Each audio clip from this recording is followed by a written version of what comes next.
Assalamualaikum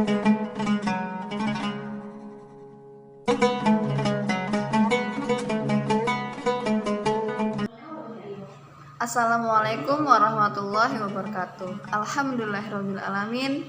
Wa bihi nasta'in wa ala umurid dunya waddin wa ala alihi wa sahbihi ajmain. Puji syukur atas kehadirat Allah Subhanahu wa taala yang mana pada hari ini telah melimpahkan rahmat dan karunia-Nya sehingga kita dapat bersua meskipun hanya via online. Salawat teriring salam senantiasa tercurahkan kepada suri tauladan kita Nabi besar Muhammad Sallallahu Alaihi Wasallam. Semoga kelak kita semua yang ada di sini mendapatkan syafaatnya. Amin ya rabbal alamin. Oke, hari ini Ibu akan sedikit mengulas tentang mengqadha atau mengganti puasa. Apa sih artinya mengqadha? Artinya kita masih memiliki hutang puasa Ramadan sebelumnya. Nah, jelas ya, yang namanya hutang berarti harus segera dibayarkan atau dilunasi. Lalu bagaimana niat mengqadha? Niat mengqadha itu sama halnya seperti niat kita saum biasa, tapi ada yang sedikit berbeda. Nama itu sama badin an qada'i fardhu syahri Ramadan dalam Quran surah Al-Baqarah ayat 184 yang artinya yaitu dalam beberapa hari yang tertentu.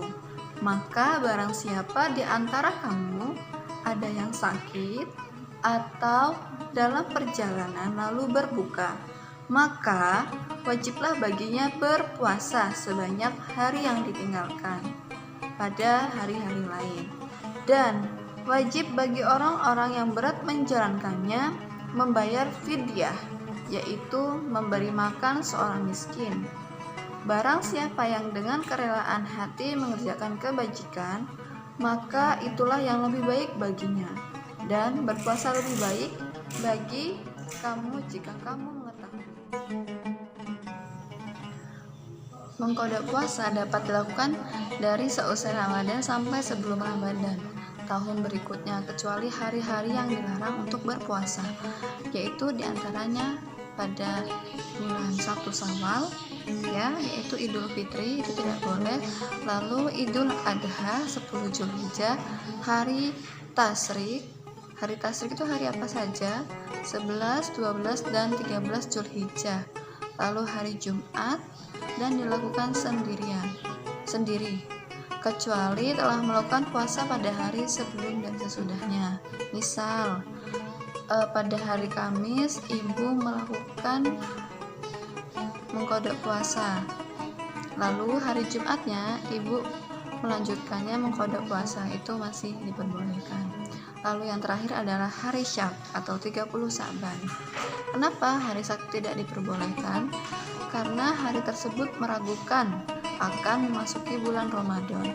Namun bulan Ramadan belum pasti karena soal hilal. Lalu hari tersebut juga boleh dilaksanakan jika masih bertepatan dengan puasa biasa dilakukan, yaitu puasa Senin Kamis. Lalu bagaimana jika belum melaksanakan qadha tetapi sudah masuk Ramadan? Dikutip dalam buku berjudul Belum Qadha Puasa Sudah Masuk Ramadan berikutnya oleh Muhammad Aqil Haidar LC, dijelaskan bahwa ada beberapa pendapat dari ulama mengenai hal ini. Disimak ya. Yang pertama, mazhab Al-Hanifiyah.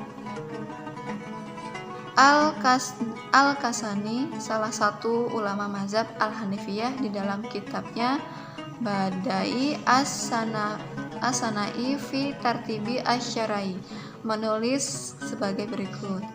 Ketika seorang menunda qadha sampai masuk Ramadan berikutnya, maka tidak wajib fidyah baginya. Al-Kasani, Badai As-Sanai fi Tartibi Syar'i, jilid 2 halaman 104. Lalu mazhab yang kedua yaitu mazhab Al-Malikiyah. Ibnu Abdil Bar, salah satu ulama mazhab Al-Malikiyah, dalam kitab Al-Kafifi Fiqhi Ahlil Madinah menuliskan sebagai berikut.